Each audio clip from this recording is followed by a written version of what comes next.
Hallelujah. Well, this is a great day. Glory to God. Did I take a wrong turn? This is the assembly, right? Where God is real, huh? And His Word is real. We just did this confession. Yes, that's right. Y'all believe that? Yes. Well then, you know, the level of your faith is directly proportional to the level of your excitement. That's right. I mean, we should be Brother Copeland was at the Full Gospel Businessmen's Fellowship last night, and the slogan of the Full Gospel Businessmen Fellowship is the happiest people on earth. Well, that's good. We should be the happiest people. Not just happy, but joyful. That's right. That's right. See, joy, that's the fruit of the Spirit. That's right. Well, why should we be joyful? Because we know what's going to happen. Huh? That's right. If you have any concern about what this afternoon brings or tomorrow brings, or I'm going to help you today. That's right. Come on. That's it. Huh? Come on. But if you really believe, now there's a difference in coming into church and you're sitting here and going, and I don't know why people would do this, but they do. I mean, we have people come to our meetings. As the pastor said, I've been with Brother Copeland for 40 years. I haven't missed a meeting in 40 years. Wow. Glory to God. And I'm only 79. Right. Brother Copeland's 85. He says he's going to 120. Well, that's job security for me. Right.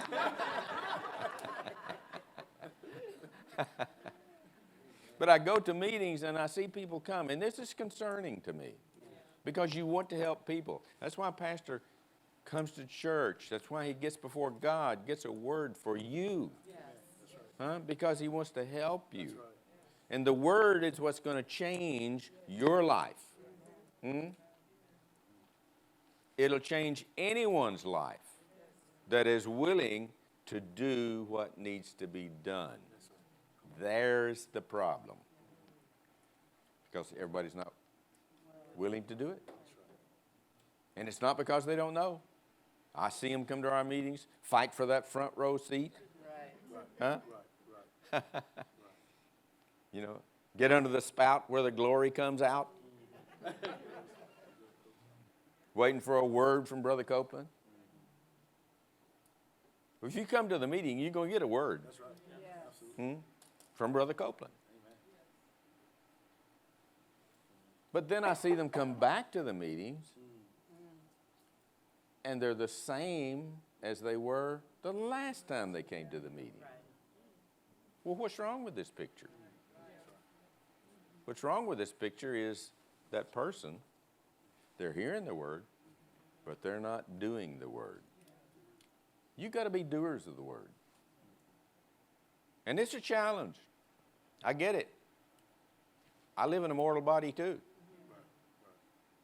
We're in this world, but we're not of this world. So we take our faith, we take God's word, and we use it to get what we need. That's right. Now, I go to the gas station just like you do. I mean, and this is what we hear about. Right. You know, you hear about this. And I mean, there's no escaping it because we have to have food, gas, electricity, all of these things. And so we see the prices going up, you know. And so there's an opportunity. So I'm going to encourage you today to be not only hearers of the word, but doers of the word. Amen. Because if you do the word, you believe the word, you'll get excited. Amen. That's right. It's like those of you who have children, you know, you got to be watchful what you tell your children. because they believe you. Right. Hmm? You tell your child, you know, you're going to get them a new bicycle or whatever it may be. They get excited. They already have it, right? That's right. Because Dad said so, or Mom said so, or Uncle, or whoever it may be. They believe it. They get excited, even before they have it. And the next thing is when. When we're going to go get it, right? Well, that's the way we have to be. We're children of God. He gives us a promise. We should get excited about it because it's a done deal. If we do our part, He'll do His part. Amen? Amen. So let's get excited about the Word. And so I'll have a few more things to say about that before we get through today. I want to read you something. Pastor was remarking about what I do with Kenneth Copeland Ministries, and I was called to Kenneth Copeland Ministries, and all of us have a calling, Amen. Come on. and one's not any better than another. It's all important, no matter what God has asked you to do. You know, you could be a plumber or mechanic or anything else. You don't just have to stand behind the pulpit. You know, there's something, a plan for your life that God has for you. And if you're walking on that path of obedience, you're going to get blessed because that's where the blessing is. So my calling with Brother Copeland is to help him get done what God's called him to do. Nobody does this alone. There are many of you here. There are people that are not in this room that are helping the pastors get done what God has called them to do in this church. And the rewards for them are just as great as the person standing behind the pulpit. Amen. See, everything that Brother Copeland does and wherever we go and everything that's accomplished, I get credit for it. Huh? Well, that's pretty exciting because we're doing a lot of stuff. Same with you. You know, it's like partnership. God's smart. Have you figured that out? He's really smart. This partnership thing, you know, we don't have a church here, and yet we have a church here because your pastors in this church are partners with us. And the same is with us. You know, you don't have a ministry in Fort Worth, but you do have a ministry in Fort Worth because we're partners. And everything you do here, we get credit for. And everything we do there, you get credit for. That's a good deal. And together, we can get a lot of stuff done. And that's what we need to be about.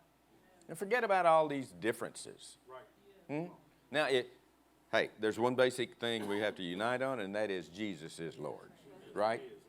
But if we receive Jesus as our Lord, we got a basis for fellowship.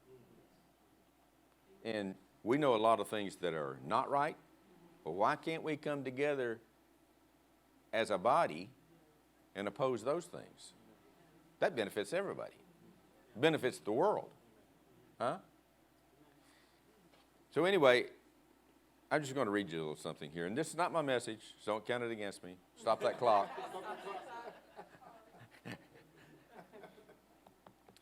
You remember the story where Jesus, you know, if you start healing people and getting people delivered and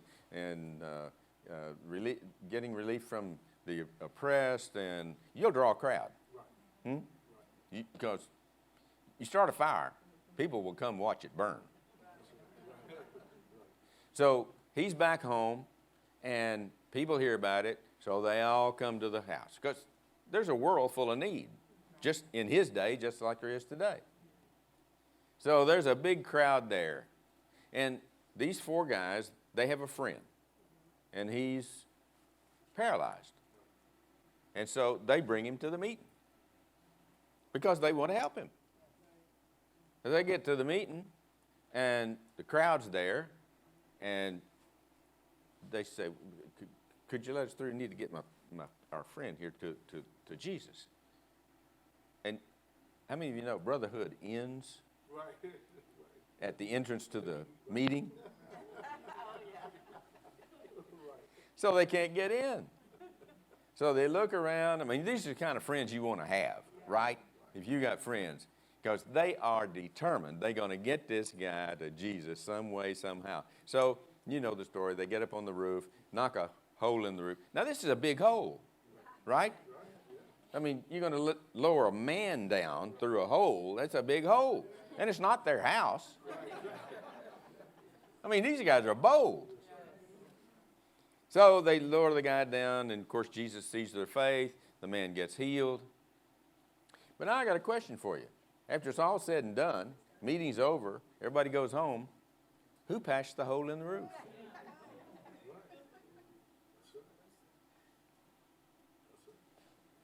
When Jesus healed the lame man, no doubt there was much rejoicing. The sick man was healed, took his bed, and went home. The 4 friends were thrilled to have helped him, and the crowd was certainly not disappointed. But after the excitement, after the miracles, after the praising of Jesus, who patched the roof? Well, these are the people who did not patch the roof. The onlookers didn't patch the roof. They just saw the crowd and decided to hang around and see what else was happening. The critical scribes didn't patch the roof because all they did was criticize. The Bless Me Club didn't patch the roof. They just want a thrill without paying the bill. Those who were amazed at the miracle didn't. They just told their friends about all the things that they saw there. The average attender didn't. They wouldn't even move out of the way to let the man in. The 4 men who brought him in didn't.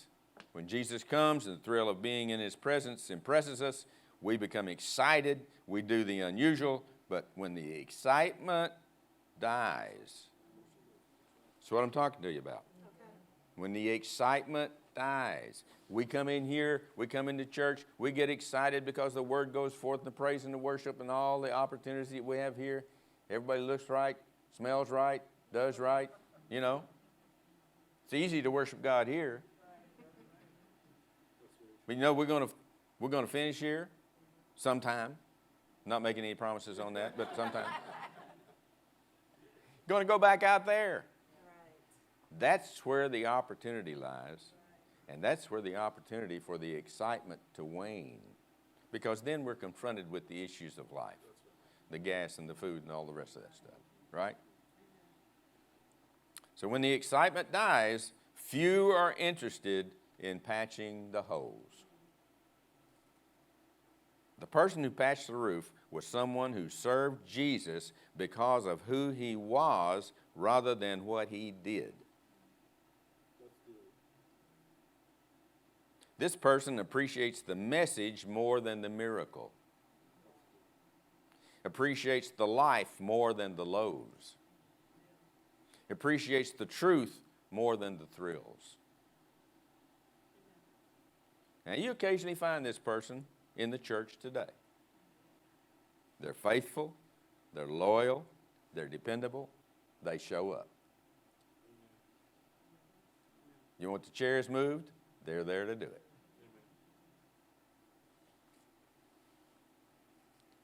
When the shouting has subsided and the excitement dies down, he's ready to pick up the pieces and do the dirty work.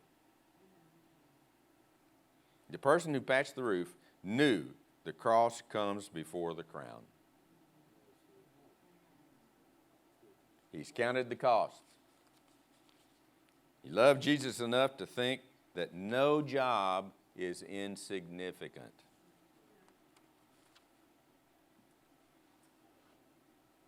God's kingdom is being advanced by people of little talent doing little jobs for a big God. God needs every roof patcher he can find. The person who's disciplined enough to do the unexciting. Devoted enough to do the uninteresting. But without them, the kingdom would suffer. Here's to the roof patchers. I count myself in that group. God can't do what he has to do without them. So for those of you who are helping here in any way, congratulations. Great rewards are yours. Well, we're going to talk about faith. Surprise, surprise. I mean, you hang out with a guy for 40 years that talks about faith, you're going to get it eventually. Well, I love faith. Faith is what is going to carry us through. So turn to Hebrews 11.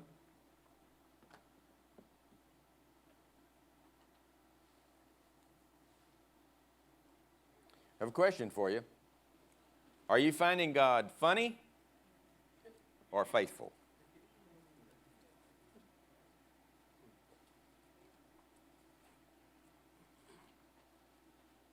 I'll answer that for you soon. So, Hebrews 11, you know, that's the faith chapter. If anybody did anything, you know, they had to have faith. And so he devotes this chapter to putting some people in there who were great people of faith. Abraham, of course, is called the father of the faith. But in verse 6, he says, but without faith, it's impossible to please him. Anybody here want to please God? Yes.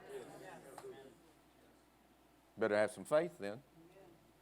Because he says, it's not just difficult, it's impossible to please God without faith.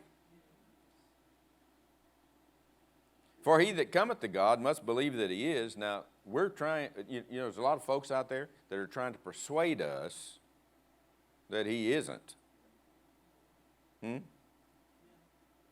We have to contend for the faith. We have to stand on what we believe.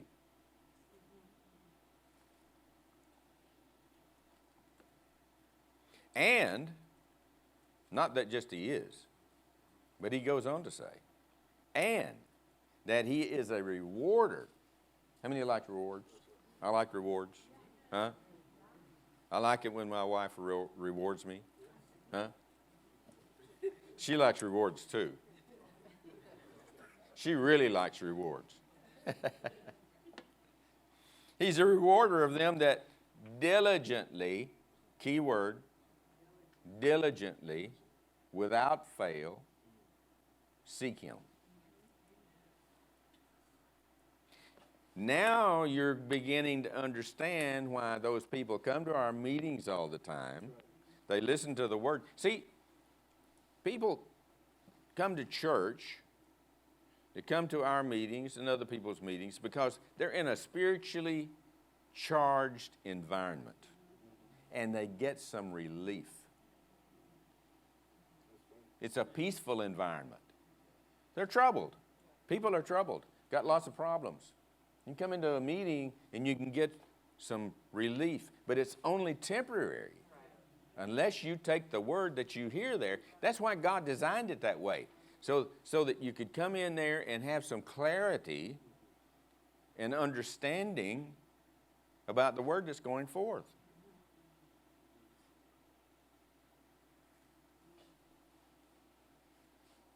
So by faith, Noah, being warned of God of things not seen as yet, moved with fear.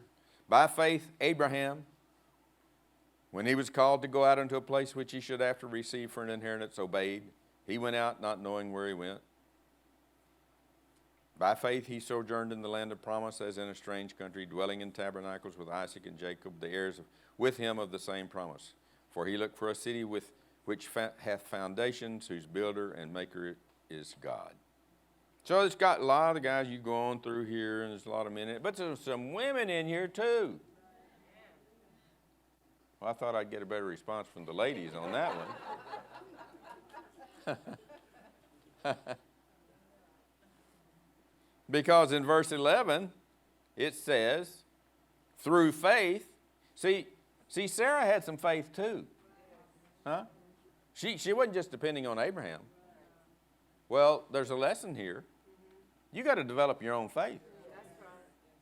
You can't depend on the pastor's faith, or your husband, or your wife, or whoever it may be. Well, my wife, she's really a good prayer. Well, she can't pray for you. I mean, she can pray for you to get to the point where you can pray for yourself. We have to take some responsibility here for ourselves. I mean, we live in an age where nobody wants to take responsibility for anything. It's always somebody else, right? But according to God, He's holding you responsible.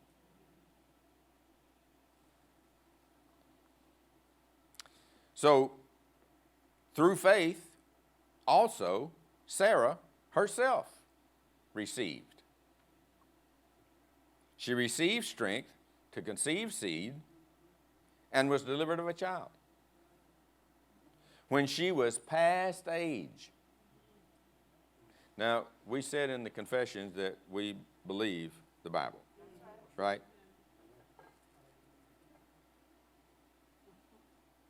And all this was put in here to help us. And you know, the Holy Spirit was selective of about what went into the Word. Because it's noted in here that if we put everything in, the world wouldn't hold it. It's too much information. So He selected what should go in here. So He selected this about Sarah.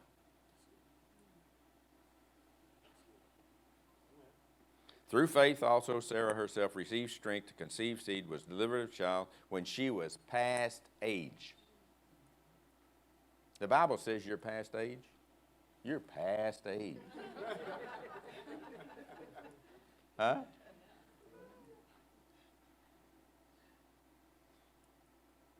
Because, how did she do this? Because she judged him faithful who had promised. She judged God faithful. All right, let's go over. Let's look at the rest of the story. Let's go to Genesis 18.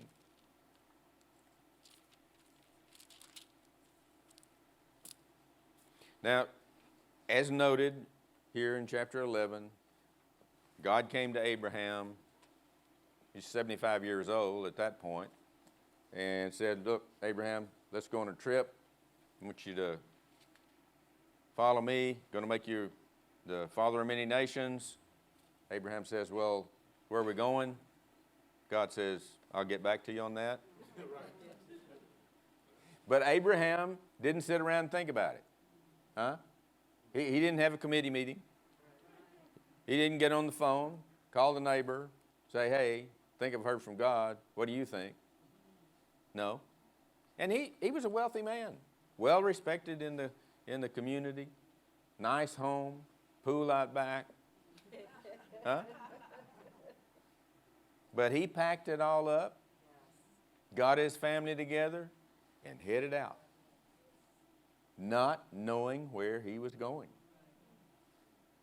by faith. And Abraham, he was a moon worshiper. He lived in Ur of the Chaldees.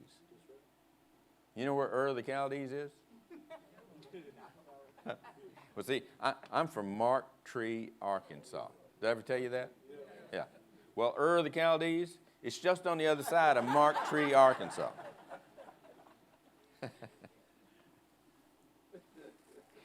Abraham got delivered, so did I.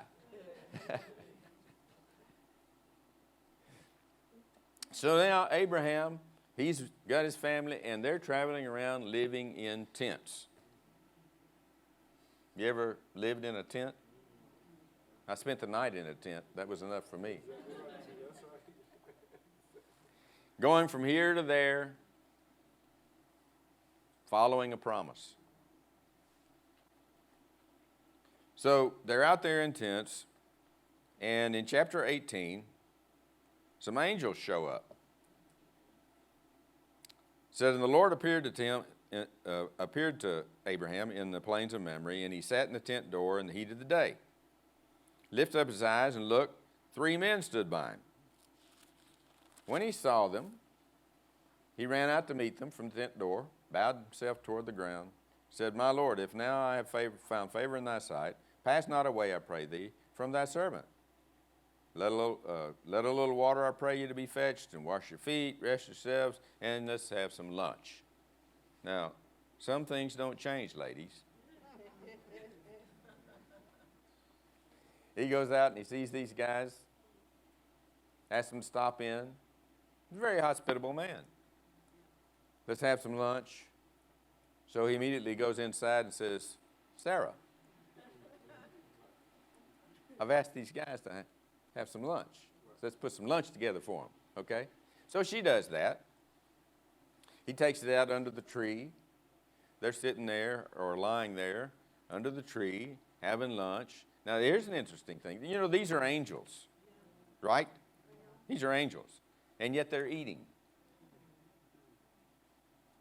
You learn something all the time if you just really read the Word and think about it. I didn't know angels ate, but they do. So anyway, they're eating, and something else doesn't change. If your husband brought some guys by and you fixed lunch for them, and they're sitting out there talking, you'd want to know what they're talking about. Wouldn't you? Of course you would. So Sarah, she's at the tent door listening. What are those boys talking about out there? She's listening, right? So the conversation goes on. They have lunch. In verse 9, they ask Abraham, says, so where's Sarah, your wife? And he said, she's in the tent. And they said, I will certainly return to thee according to the time of life. For those of you who miss biology, time of life, that's 9 months, right? Have a baby. Time of life. And Sarah, your wife, she's going to have a son.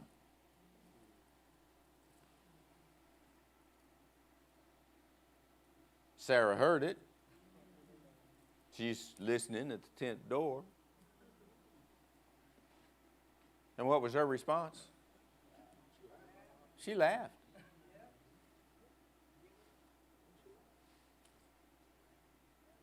Now, she didn't laugh out loud because she's standing at the door. She didn't want them to know that she's listening, but she laughed in here, inside.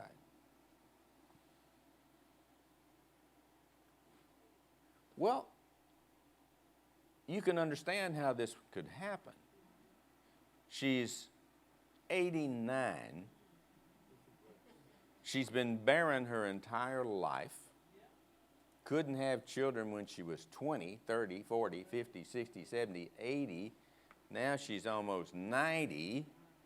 She's looking at her. She's looking at him because he's 99. She's looking at the circumstances, the natural circumstances, and logically thinking through this. And she comes to the conclusion, no way, Jose. This is not happening here. You boys haven't been by here lately. That stuff doesn't go on here anymore. Huh? So she laughs. But now, don't be too hard on Sarah. Has God ever asked you to do something?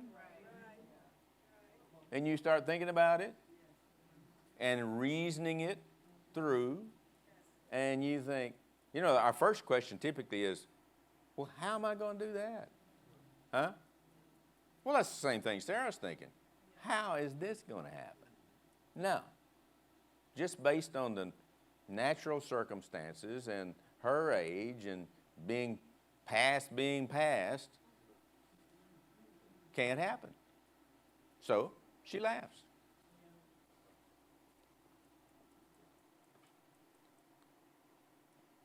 Verse 12, therefore Sarah laughed within herself, saying, after I am waxed old, shall I have pleasure with my Lord?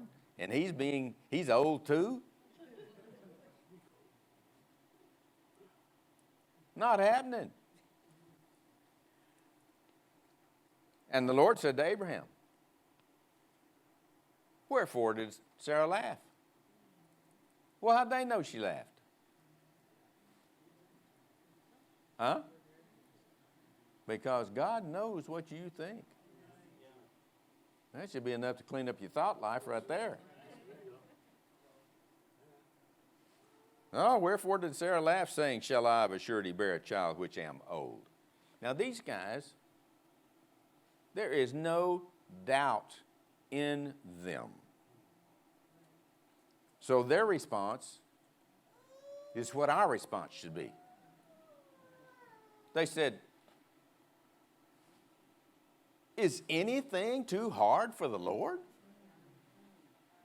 See, that's what we're saying when we laugh at the promises of God. We're saying, no, that's too hard. God can't do that. Now, I mean, he's done some things in the past. I get that.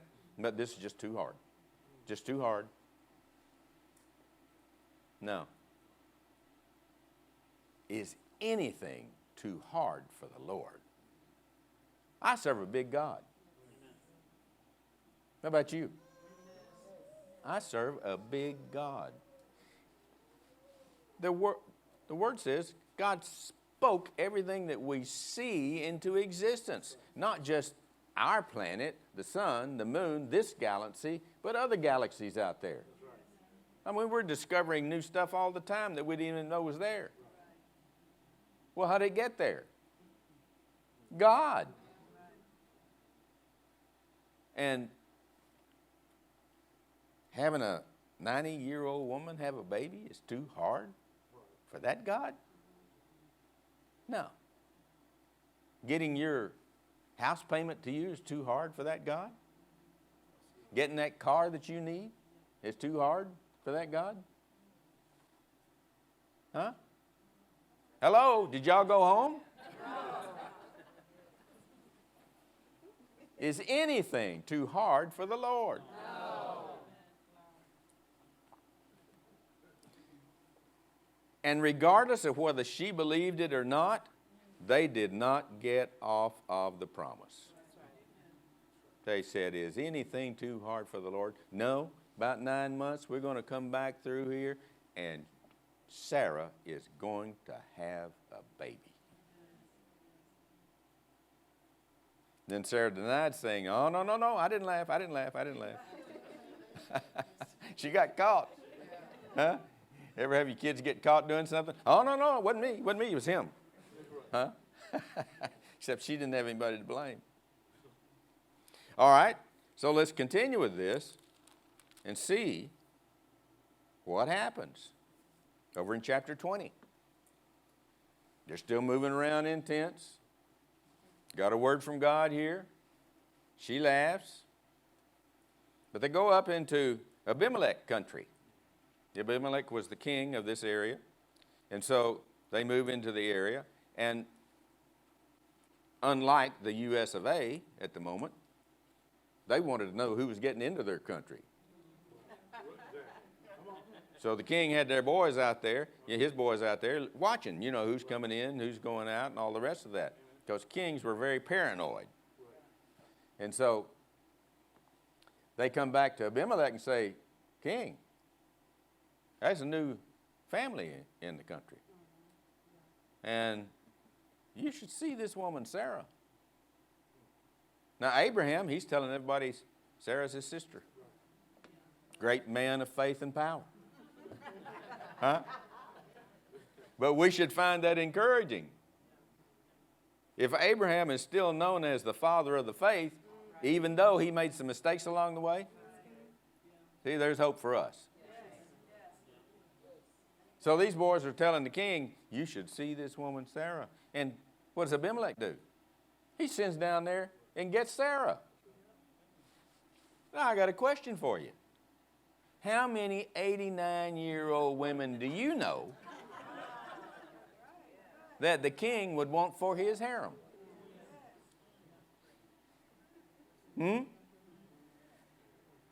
89. Something has happened with Sarah.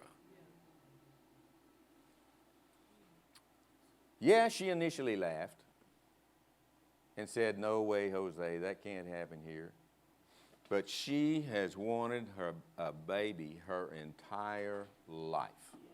In that culture, that was the greatest thing that a woman could do, is have a male child.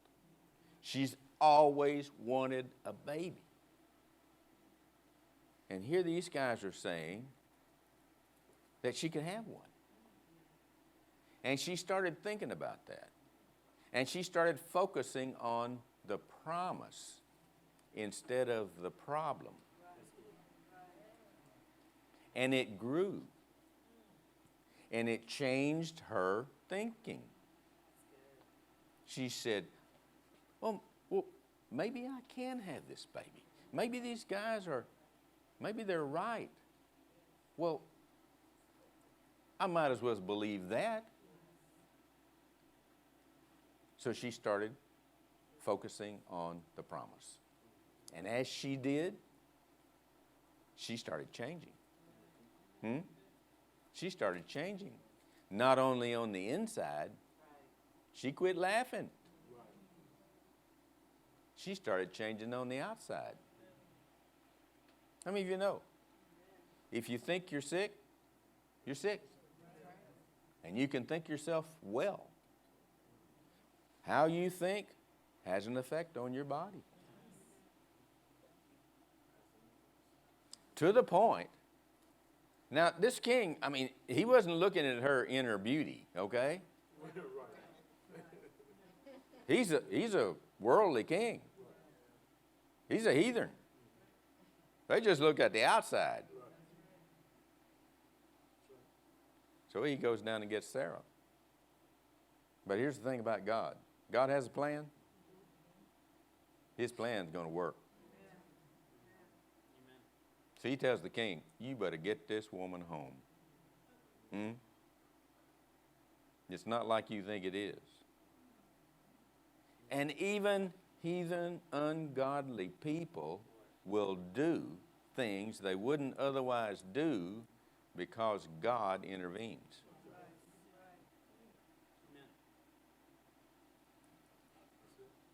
So he sends her back. All right, let's look at chapter 21.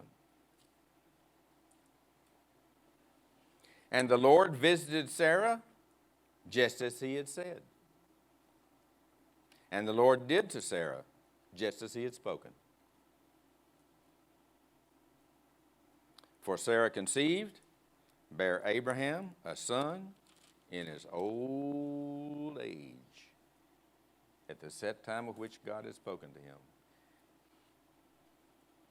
Abraham called the name of his son that was born to him, whom Sarah bare to him, Isaac. He circumcised him. And Abraham, that you said you believe this Bible.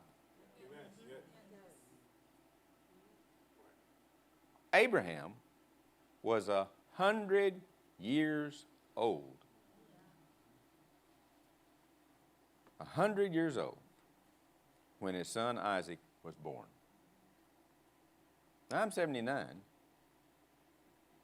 so he's got a few years on me. 100 years old. And she was 99 or 90. God said he would do it, and God did it. And then Sarah laughed again. Verse 6, and Sarah said, God hath made me to laugh. But see, it's not the same unbelieving, credulous laugh that she had before. Now it's a laugh of joy because she's holding a baby. She's holding that baby boy she's wanted her entire life. And she's not the only one laughing. Other people are laughing with her too. See, this is an example of what can happen if you judge God faithful, not funny. And it's what the world needs to see, is that we serve a good God, a faithful God. God is faithful. Say it with me. God is faithful to me. So you got to personalize everything that's in this Bible. It's not just Brother Copeland or me or the pastor. No, it's you. God is faithful to you. He's faithful to fulfill His promises. My daughter's name is Micah Elizabeth. That means, who is like Jehovah, who is faithful to fulfill His promises?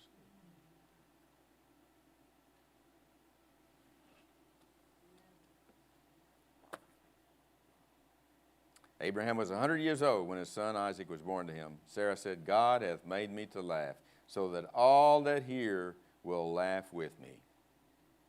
She's telling the story. Can you imagine? Before the birth took place, Sarah's going around telling everybody, I'm going to have a baby. I'm going to have a baby. So that's what you do when you believe something. You need to hear yourself say it. She's confessing it. I'm going to have a baby. Because she changed her mind. She changed her belief. She wanted that promise. I'm going to have a baby. Well, what do you think everybody else was saying? Well, Sarah, you're 89. You're barren. You're too old. And look at Abraham. No, Sarah, let us help you. See, people will try to talk you out of the promise. But it doesn't matter what they say. It only matters what you believe. She had that baby. She judged God faithful, not funny. Now, God can renew your youth. That's what He says. I'll renew your youth like the eagles. And we have an example of it. Sometimes in the morning I wake up. Now that's a victory report right there if I wake up. But my body talks to me. Your body ever talk to you? Yeah. Oh, let's just stay here a little longer. Turn off that alarm. It's too early. You know, you too tired to go today. I guess I'm the only one. Well, there's your opportunity. You got to talk to your body. You got to tell it, no. I'm renewed every day. Every day. And your spirit, it's ready to go. Tell your body, get out of this bed. We got places to go. We got things to do. We got work to do for the Lord. See, years ago, my dad, my stepdad was in the retail furniture business in Truman, Arkansas. So I was born in Mark Tree, okay? That's the land of not enough. You've heard about that land. Well, that's where I was. Not enough. But then when I was 13, I moved up. My grandmother raised me, okay, because my dad was killed in the Second World War, so my mother left me with my grandmother. And she raised me until I was 13. Then my mother remarried, and so he was in Truman, Arkansas, which is just like 15 miles down the road. And he was in the retail furniture business. And so I moved from not enough to just enough. I mean, you know, from Friday to Friday and all that. But, and he was a great guy. I mean, I was blessed to be in that family. And so he worked in that furniture store for 40 years. 40 years. And then the big box came in, you know, Walmart and out on the highway. He was downtown. And so everything started moving. So he decided, well, you know, it's time to retire. So he retired. I don't see any retirement in the Bible. We don't retire. We just refire.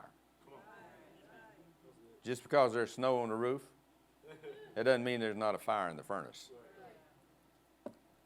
You'll get that later. But here's what happened. In times past, he'd wake up in the morning, he's got a place to go. He's got a purpose. Got to get up, got to get down there, got to get the store open, ready for business. Then it's not there anymore. Don't have to get up. If you don't have to get up, you won't. And all those aches and pains and whatever that you just ignored before because you had to get up and go do something, now you start focusing on it. And it gets bigger. And so I saw him go through that. Well, that's not the way we're to live our lives. I mean, you can stop doing one thing, but you need to find something else to do. And God has a plan for every one of us, a plan throughout our lives. Yes, we may change from one phase to another. When I was 75, and this is one of the great things about what I have done over the years, my family decided to get me a gift for my 75th birthday. They felt like I needed something to make me feel a little younger. Okay? And they had a big party for me out at the ministry. And so they got me a Jaguar F-Type, red. I'm telling you now, that car will get you a ticket really fast. These policemen, their favorite color is red, I believe. But it was a blessing, a major blessing. But the biggest blessing of all was that people came in from all over this country to that party. I mean, I was just overwhelmed because you know how it is. Everybody's busy. I mean, people came from California, people came from Florida, and all in between, just to say happy birthday, What a blessing. I have relationships with people all over the world. It's just about most any country that I wanted to go to, I could make a call, and somebody would be there to pick me up at the airport. What a blessing. Money can't buy that. God is faithful. God is faithful. God is faithful. All right, I want to go through a few scriptures with you here just to reinforce this. Now, Brother Copeland, the reason I'm on this is because he's been talking about the fundamentals of faith. See, where we are today, with all of that we're confronted with, all of the problems that we're seeing, we need to refocus on faith. Listen, I remember the Carter years. They're talking about the Carter years and all this kind of stuff. I remember the Carter years. I was in the mortgage business at the time. I mean, home loan rates went to 20%. 20%? Yeah, I was in the mortgage business. Ain't nobody can buy a house at those kind of rates. And then, it wasn't just high gas prices. There were lines because there's a gas shortage. Well, what got us through that? Faith. He's gotten it. Just think about it. I know you have had instances where faith has gotten you through difficult situations before. But what happens is we get through these. The greatest opportunity for failure is immediately following a success. Because we focus on something, we believe, we get through it, and then suddenly, we relax. Well, over the last several years, that's kind of what we've done because things have been good. Well, we've got to refocus. We've got to get back to the faith message. And that's what Brother Copeland is doing. That's why he's preaching on the fundamentals of faith. And that's what we're talking about today. God is faithful to fulfill His promises. We have to believe that.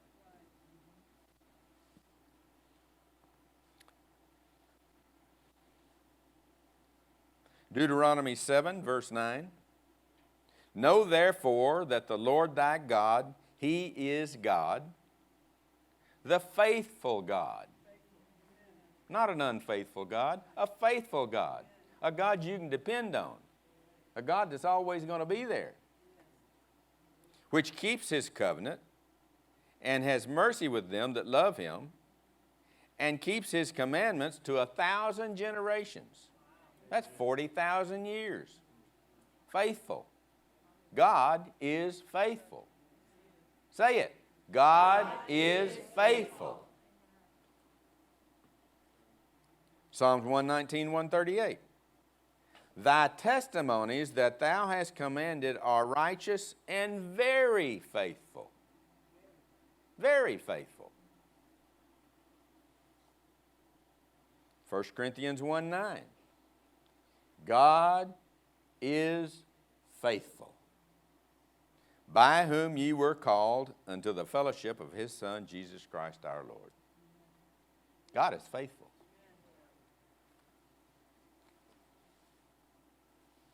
First Corinthians 10:13. Oh boy.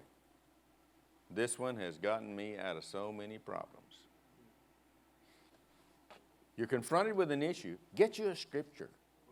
Get you a scripture and camp on it. Just camp on it. There hath no temptation taken you, but such as is common to man. Oh, wait a minute. No, Brother Brad, you just don't understand. You don't know the problems I have. Nobody knows the problems I've seen. That's not what he says here. He says no matter what it is, no matter what the situation or the circumstance may be, no matter what the problem is, it's common. Other people have already been through it, so you can go through it too. So how do you get through it? But God is faithful. You're going to get through it by judging God faithful, not funny. God is faithful. Now listen, here's a place to shout. Who will not suffer you to be tempted above that you're able. You know what He's saying? God's saying, I've drawn a line here. I don't know what your faith level is. But remember, God knows what you're thinking. He knows what your faith level is. And He's saying here, He will not allow anything to come against you that is greater than you can overcome. How great is that? God is faithful. I thought you'd be a little more excited. God's got you back. I mean, He's on your side. I'm going to have to start over. Who will not suffer you to be tempted above that you're able, but will, with the temptation, also make a way to escape that ye may be able to bear it. Here's the way we escape, right here. Amen. All right, another question for you. This is not a trick question. Who was here first? God or the devil? God. That's correct. Who is the solution to your problem? God or the devil? God. You guys are really good. So think about this. If God is the solution, and He was here first, that means your solution was in place before your problem ever existed. No matter what your problem is, solution's already there. There is a building for the assembly church. It's already there. It's already there.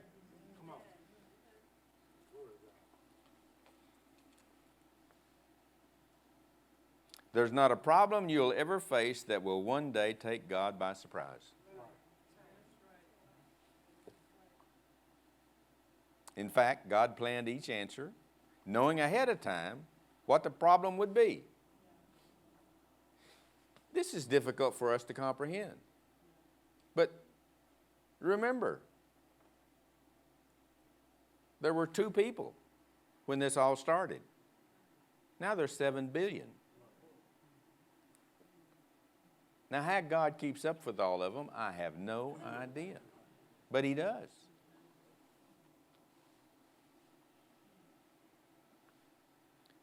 Problems may take us by surprise, but never God. He knows. And He has a plan. So, when Lucifer attempted to take over heaven, you think that caught God by surprise? No. And He had a solution. He cast them out. Right? What about the Garden of Eden? He puts Adam and Eve there. The enemy comes in and uses the same tactic that he continues to use because it continues to work. And that is to persuade Eve that, well, that's not really what God said. And Adam stands there and watches her. Doesn't take his authority.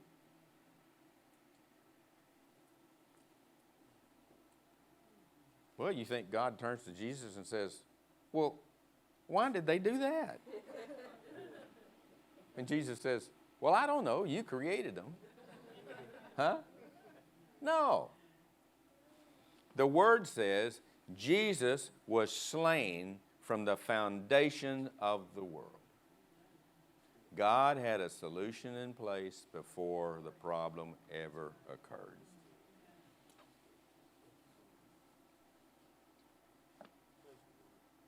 This verse tells us God has made a way of escape. You can enter each problem. Now listen to this. You can enter each problem in thanksgiving and praise. Get excited. Got a problem? Get excited. Hallelujah, I got a problem. Because we know God has a solution. It's not taking Him by surprise. The way of escape was created before the problem existed. So, for you to think that whatever your problem is, that God can't solve it, no way. No way. That's judging God funny, not faithful.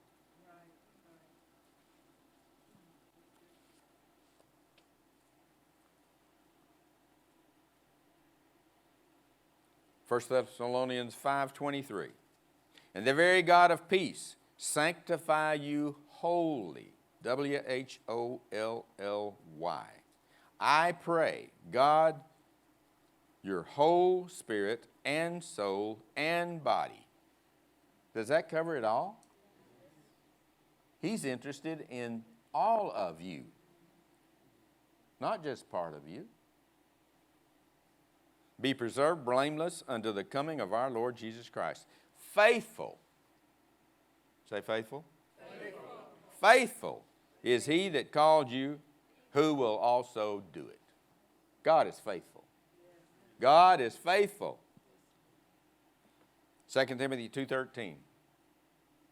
If we believe not. See, God's faithfulness is not based on ours. If we believe not, yet He abides faithful. She didn't believe. That didn't change God. He said, no, 9 months, going to come back through here, you're going to have a baby.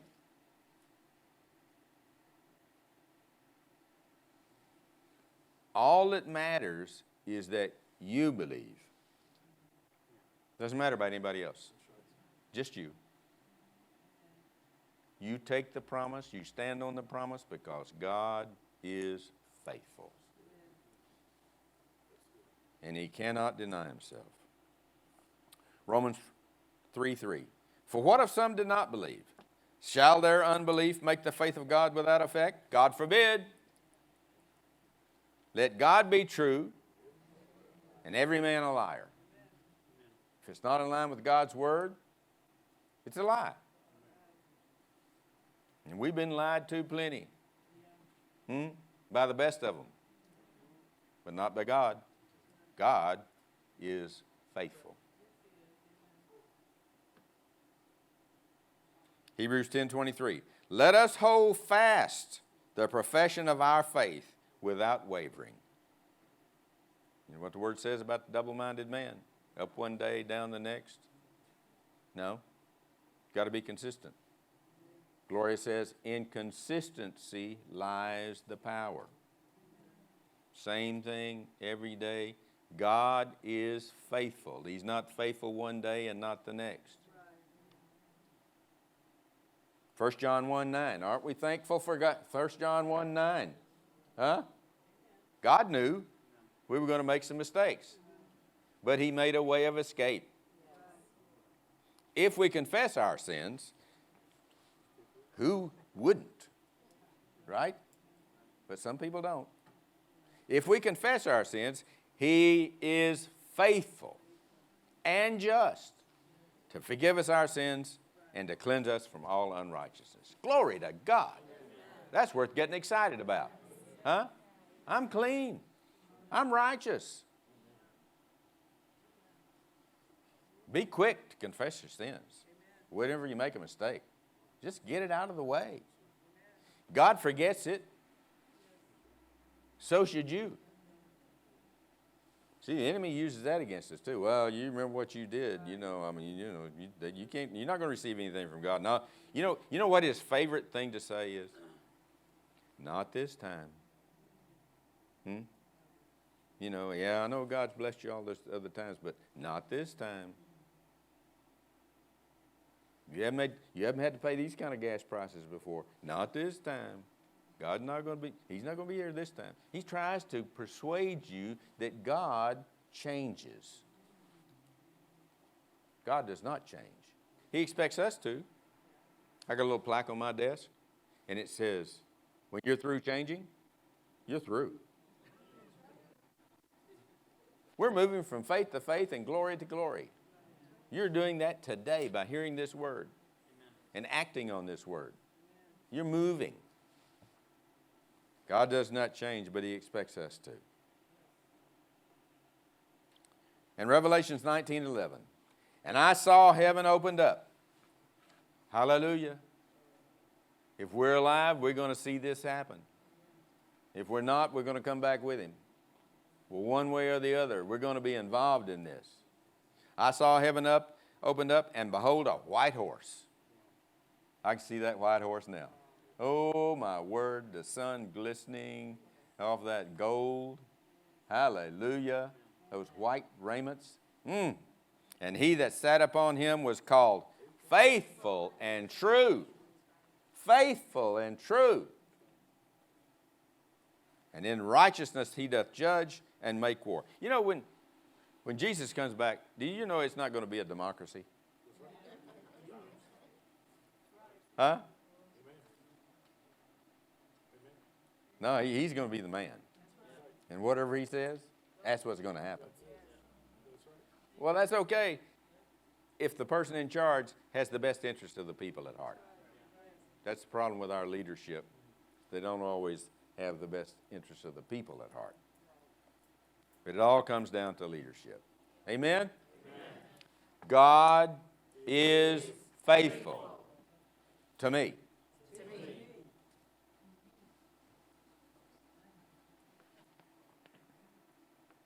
God says, I know the plans I have for you, plans to give you a future and a hope. These words were written to the people of Israel after Jerusalem had been destroyed.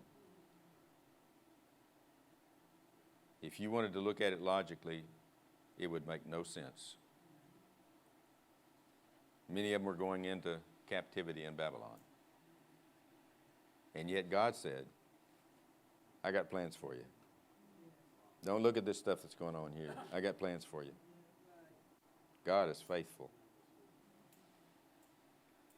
God was speaking blessings to these people even though all the circumstances around them were completely changing. And exactly what he spoke came to pass. For those who believed, they prospered in the land of Babylon. No matter what. Now listen. No matter what. Say no matter what. No matter what. No matter what happens around us, we have the blessing of God on us and in us. God's ability to prosper and increase your life is unhindered by the world's circumstances. Are you listening to me? Yes. Unhindered. Cannot be stopped. Because God is faithful. He's going to bless us. If we put ourselves in position to be blessed, it doesn't make any difference about the stock market or the gas prices or the food prices or the supply chain. You name it. Doesn't matter. God will bless us. He'll get it to us somehow, some way. Just remember, Noah was riding high and dry even though the world went into liquidation. You think we got problems now? They had problems. Abraham ended up with blessings and riches in a land he walked on by faith. Isaac sowed in the time of famine. Now, how weird is this? Isaac didn't even want to stay. He wanted to leave. God said, no, I want you to stay because I want these people to see that I'm a good God, that I'm a prosperous God. We catch a lot of heat over this prosperity message and name it and claim it and blab it and grab it and lip it and grip it and all the rest of this stuff, right? Listen. I'm from Mark Tree, Arkansas. I'm kind of like the blind man they brought in after Jesus healed him. And they say, no, who was this man? Who is this Jesus? And why was the blind man said, I don't know. I don't know who he was. All I know is once I was blind and now I can see. Well, once I was in the land of not enough and now I'm in the land of more than enough.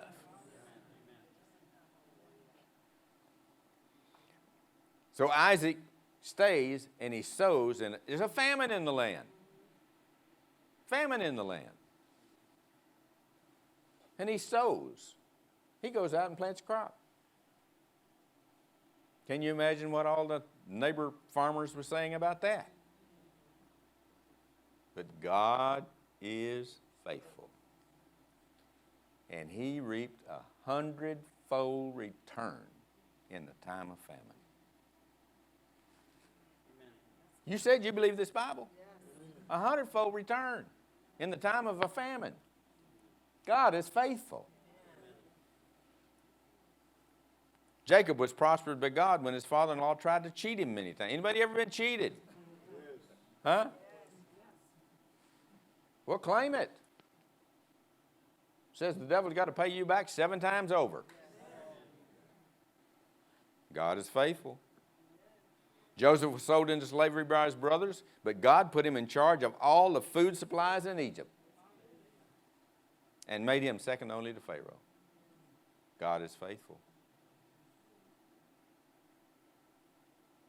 No matter how things look, you serve, say I serve, a God, who has the power, and the wisdom, to bring me into prosperity, victory, abundance, blessing, and peace. God is faithful. God is faithful to me. God is faithful to me. Now I want you to say it like you mean it. Hey, listen, there's something about There's something about being emphatic when you say something. You know, it's like a dog following you. And now get away, get away, get away, get away. The dog pays no attention to you whatsoever. But if you turn around and say, get, you get his attention. Well, that's the way we are.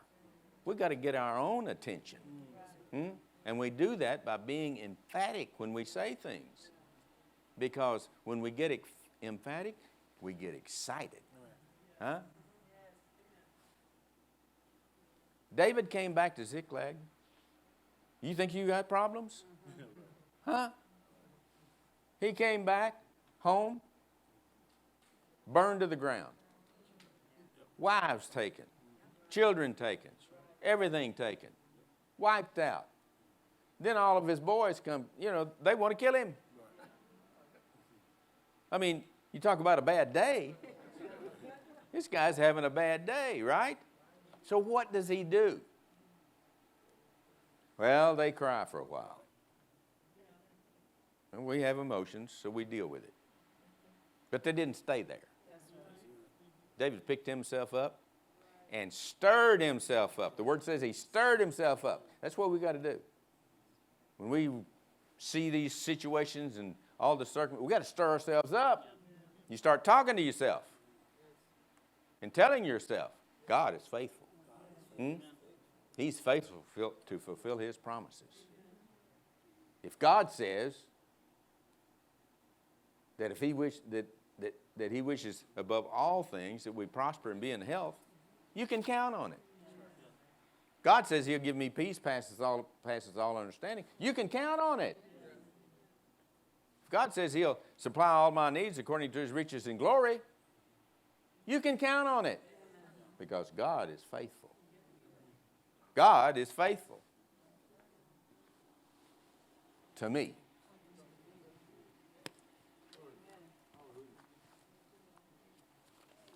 Say, God is faithful. God is faithful to me. God is faithful. God is faithful to me. to me. Point at yourself. You got to get your whole body involved in this. You know, you say it emphatically, then you point to yourself. Huh? So this mind up here has no doubt whatsoever what you're talking about. See, we're not trying to change God here. We're trying to change us. This is where the fight of faith is, right up here. God is faithful to me. God is faithful to me. God is faithful to me. Hallelujah. Glory to God.